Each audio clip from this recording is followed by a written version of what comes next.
Hello everybody, welcome back to the channel. It's Matty here from Chill TCG, and today we're going to be looking at the championship deck list from the Chill Series number 5 tournament, played and run by Fernando Cifuentes. This Braixen and Charizard deck list has a heavy emphasis on hand disruption, and had an absolutely stellar performance in the tournament.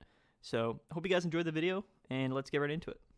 Are you looking for great deals on ptcgo codes? Check out our sponsor, Guardian Gaming TCGs. Use our promo code CHILLTCG for 10% off your entire order. Head on over to guardiangamingtcgs.com. Alright, welcome back guys. It's Matty here from Chill TCG. So apologize for being late on this video. This, of course, is going to be the video where we highlight the deck list run by the Chill Series number 5 champion. His name was Fernando Cifuentes, and he was running a Braixen and Charizard hand disruption deck list that we're going to be taking a look at here. Just a few things to note though. Since Fernando was, he's out of country. He's from I believe Brazil, or actually it might not be Brazil, it might be Chile. I definitely should get that right. I apologize. Either way though, because he's a younger person and English is not his first language. It was going to be a little bit too difficult for us to do an interview one-on-one with Fernando, so he's not going to be on the video with us today, and I apologize to that. But I hope to do his deck justice, and definitely really interested to go over his deck list today. So that's what we're going to be doing. It's it's a really fantastic deck list. I probably won't get into any games, with this list. We're probably just going to go over it real quick, and talk about sort of how it did in the tournament. So just getting right into it though, of course he's running 2 Braixen and Charizard. That is going to be the main card in this deck list. We run it not for that GX attack typically, but we run it for that brilliant Flare 180 and search your deck for 3 cards. That 180 damage is actually like a sweet spot right now in this format. Most decks are focused around two-shotting, two-shotting your opponent's cards because of all those giant VMAXs in the format right now, all those big 3-prize Pokemon. It's really hard to one-shot them, especially things like Eternatus. So the 180 does 360 in 2 turns, which is typically enough to get the 2-hit KO on anything right now in the format. And searching your deck for 3 cards is very important and also very good, specifically for the play style that we do with this deck. We run 1 Reshiram Charizard. This is a card that we would like to use its GX attack if we get the opportunity to. Doing that 300 damage can just be absolutely stellar against some decks out there like ADP, like Mew 3. That 300 damage is still really relevant right now in our format. So, definitely really useful to sometimes be able to switch in, do that 300 damage, or even just the 200 or 230, whatever it might be. Being able to hit those bigger numbers can definitely be really good, especially even after, like, maybe, one of those VMAXs, Mallow Lana's out after you hit him with the 180. So, Reshiram Charizard is definitely going to be really good in this deck. We are running 4 greens. This is a greens deck, so the only other Pokemon we run are just going to be a 4 lineup of Volcanion. This is the card that you want to start your game with. Of course, if you don't know, we run it for Flare Starter. Search your deck for, 1 Fire Energy, but if it's your first turn going second, then you search for 3 energies and attach them to your bench Pokemon instead of 1, which can be really, really good to start your game. Let's say that, you're going second to start your game. I don't know what that was. You're going second to start your game. You're starting with Volcanion, and you have like a Braixen and Charizard on your bench. You can attach 1 to Volcanion, and then maybe, of course, you have Welder in hand because we are running 4 Welders. So maybe you Welder like 2 on a Braixen and Charizard. That would be really good. But on top of that, you could just Welder 1, but you can just Flare Starter to end your turn and get 3 more energies onto the board and just instantly set up all of your Pokemon after that first turn going second. Can be really powerful and a really great way to start this deck.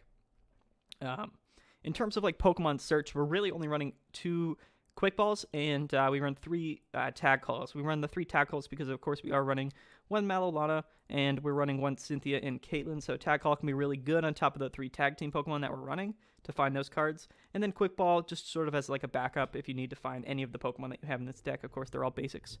So only 2 Quick Balls, which is interesting. Some other items that we're only running, 2 switches, but at the same time, we are running 1 Scoop Up Net, and then we run 1 Lillie's Pokédoll, which can be really good for stalling. But not only that, it can be really good for a pivot as well. So 1 Scoop Up Net, 2 switches, and 1 Lillie's Pokédoll. That's sort of the switching options that this deck runs. In terms of other support item cards, we run 1 Spinner. Of course, it's really good to be able to search your deck for an energy. At any point in time. But if you are going second, like we said, is what you're going to want to do most of the time. You can find 3 energies right off the bat. Really powerful card and really good card in this deck specifically. We only run 1 Fire Crystal, which is interesting. Most of these Welder decks are going to be running more than one Fire Crystal, but we run one just because, if your Braixen and Charizard gets knocked out, your Reshiram and Charizard get knocked out, that could potentially be, 4 to 6 fire energies gone into your discard pile. So getting 3 of those back into your hand, just with one card is really powerful. And with Braixen and Charizard, you're able to search your deck, right, for 3 cards whenever you attack. So, you don't really need to run too many of these different cards that we see. It's really just one of those things that, if you put one in your deck, you should be able to find it at any point in the game, which should be good enough. And one Great Catcher as well. So most decks are going to still be running Dedenne on their bench, excluding Eternatus, but, Great Catcher is still really good because, you're just able to guarantee a Gust onto one of those bench, like support 2-price Pokemon that we see all over the place.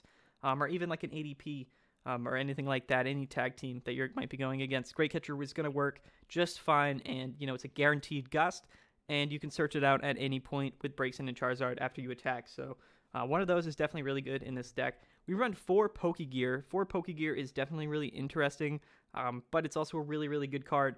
Running the 4 Welder, 4 greens on top of 2 Jesse James, 2 Boss's Orders, 1 Cynthia Caitlin, 2 Lieutenant Surge, and 1 Mallow Lana. There's a lot of supporters in this deck, and you might not have the one that you want. So Pokégear definitely gives you the opportunity where if you're able to Pokégear once, maybe even twice per turn, you have a really good chance of pulling at least one of those supporters that you're going to want throughout the game. And that's considering that maybe, you want to do that before you use that Braixen and Charizard attack. Either way, you're going to be able to find all these cards as consistently as you possibly can in this deck, so that's really important. And we're running 4 Pokégears. 2 reset stamp. So this deck is centered around this combination, right? This combo that you'll use late in the game. It's sort of a comeback mechanic that this deck can really utilize really well. So the idea here is between Chip-Chip, Stamp, and Jesse James, you're able to just, pretty much destroy your opponent's hand and make sure that they don't get anything good for the next few turns. And we're running a 2-2-2 lineup of all of these cards, as well as 2 Lieutenant Surge. So hear me out here. If you attack with Braixen and Charizard, and that next turn you're going to get knocked out, right? Because your opponent wants to knock you out. You're a 3-prize Pokemon. You're the centerpiece of this deck. It's really important that you get knocked out. So your opponent is going to knock you out. But let's say that you're able to get that 180 off, next turn, right? So you attack for 180, and you're going to get knocked out next turn. So you go ahead and you grab a Chip-Chip, because you can search your deck for 3 cards. You grab a Chip-Chip, you grab a Reset Stamp, and you grab a Jesse James or a Lieutenant Surge, depending on just sort of what's already in your hand, right? You might already have some of these cards, so you can grab something else, like a Welder, like a Boss, whatever it might be. But the idea here is that next turn, you guarantee yourself the ability to stamp your opponent down to 2 or maybe 3 prize cards. You hit him with the Jesse James. You discard 2 cards from both of your guys' hands, bringing him down to 0 cards in his hand, preferably. And then you hit him with the Chip-Chip and put something, you look at the top 3 cards of his deck, and you take something that's not going to be useful for him and put it at the top of his deck, guaranteeing that next turn he won't be able to do anything.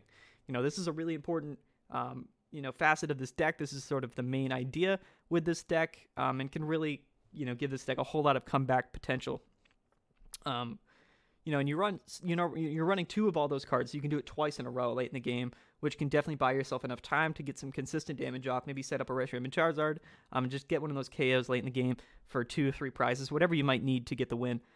But of course, you are running 2 Lieutenant Surge. So, like I said, if you're behind, right, if you just got knocked out, if you just got one of your 3 prizes knocked out, you might be behind, and you want to be behind. So, that means that if you already have either a Chip-Chip, a Reset Stamp, a Jesse James, whatever it might be, if you have at least one of those cards already in your hand, or you just already have a Lieutenant Surge in your hand, you can do a 4-card combo, which is even better, where you play Surge, then you play those 3 cards in the combo, diminish your opponent's hand to nothing, and then you could possibly do something else that could be really useful, like play another supporter, like you could Welder that turn as well, or you could Boss that turn as well, or Mallow Lana out. Excuse me. Sorry about that sneeze. But that can really extend that combo and really give yourself a boost while also knocking off your opponent, which is just really powerful, and that's sort of the whole idea behind this deck. Some of the other cards that he's running, we're only running 1 Giant Hearth, but we run 2 Power Plants. Now, Power Plant, of course, is going to be really good against that Mew 3 matchup. It's going to be good whenever your opponent is running Dedennes like ADP. So it's a really good disruptive stadium card to run. And it's interesting that you're only running one Giant Hearth in this deck, but it doesn't seem to be that necessary in this deck specifically to have more than one. So yeah, one power plant, or one Giant Hearth and 2 power plant. That's the stadium lineup. For the other supporters, we run 2 Boss's Orders because you're going to want it to run that card in your deck no matter what deck you're running, and 2 seems to be fine because, again, you can search it out at any point with Braixen and Charizard. You have 4 Pokégear, so 2 seems completely fine. 1 Cynthia Caitlin and 1 Mallow Lana, those are cards that you might not be using every game. You might not be using them all the time, but they're good to have in there, and they're also cards that you can search out whenever you want if you have a tag call. So we put 2 of those in there as well.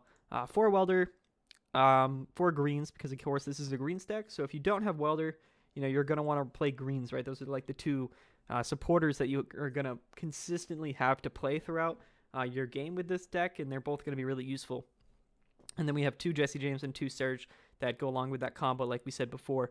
We run 1 Big Charm. Big Charm is really interesting. I'm sure Fernando did the math on Big Charm here. I'm not sure specifically what matchup it's good against.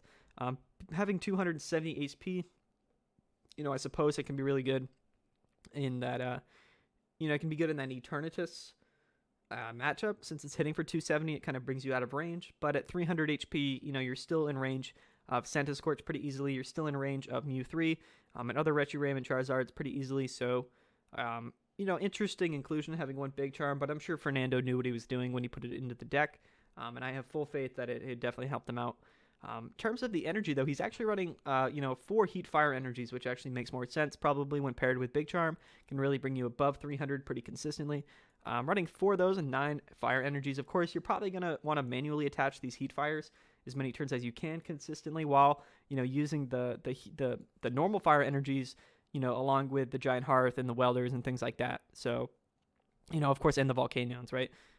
And Fire Crystal, so it makes sense. 9 seems a little bit low, but of course with this deck, I don't think that, you necessarily need an incredible amount of energy acceleration. You just need to get 4 onto Braixen Charizard maybe once or twice in a game, and that's pretty much it. And I think that the Heat Fires are definitely probably really good if you're able to match it up with that Big Charm, get you out of range of really getting one-hit KO'd by anything right now in the format. But that's going to wrap it up for, the analysis for this deck. It was a quick video, guys. I know, we didn't get to interview Fernando, and I apologize for that. But in the same vein, we have the interview with Kanan, who is our Chill Series number 6 champion. I'm doing these kind of out of order, which is a little bit different. And this video was super late. The Chill Series 6 actually just wrapped up this last week, and this video is getting posted after that. So I apologize. But you guys should get this video tonight, and then tomorrow night you should get the Chill Series 6 interview decklist video with Ace, Kanan Mallard. So, hopefully you guys enjoyed the video. Since the Chill Series number 5, I've actually seen an incredible amount of people playing this list. It seems to be really good, and it got a lot of hype after that last win at Chill Series number 5. So, big shout out to Fernando. He's actually the brother of Marco Cifuentes, who won the Chill Series number 3 tournament with that Welder box list that everybody was super hyped about, including me. So, two brothers that are absolutely fantastic at this game who've had a lot of success. So it's definitely cool to have both of them as our champion. So, I just want to give one big shout out to Fernando Cifuentes. Congratulations, my man. Congratulations on winning. Your deck list is super cool. I love playing it. I love watching it being played. So hopefully we see it evolve and see it get a little bit more play as time goes on. But I'll include the deck list down below if you guys, don't want to go through and watch the whole video. It should just be in the description down there, so go check it out. Again, big shout out to our sponsor, Guardian Gaming TCGs, for sponsoring our tournaments and our videos here on the channel. They're an amazing company. Go check out their website and their YouTube channel as well, Guardian Gaming TCGs. And then a big shout out to everyone who's participated in the Chill Series tournaments. They've had an absolutely fantastic turnout these last few weeks. I'm super excited to do them every week, and they supply me with a lot of great entertainment, a lot of great content to make here on the channel, and they also give me the opportunity to meet so many great people and great players in the community. So it's been really, really fun. Chill Series 7 is coming up this Wednesday, so definitely go check it out. I'm super excited about this next tournament. Our last tournament, Chill Series 6, had a fantastic turnout, and hopefully we get an even better turnout in the Chill Series number 7. There's only 3 more tournaments left of this season, which is absolutely wild to think about. It's gone through so fast, but you know what? I'm blessed either way, so thank you guys so much for tuning in. Let me know what you guys want to see next on the channel, and I'll be back just tomorrow to give you that Chill Series number 6 interview with Kane and Mallard. So, again, congratulations, Fernando. Congratulations, everyone who made top cut here at Chill Series number 5. And I'm rambling now, so I'm going to get going. All right. I'll catch you guys later.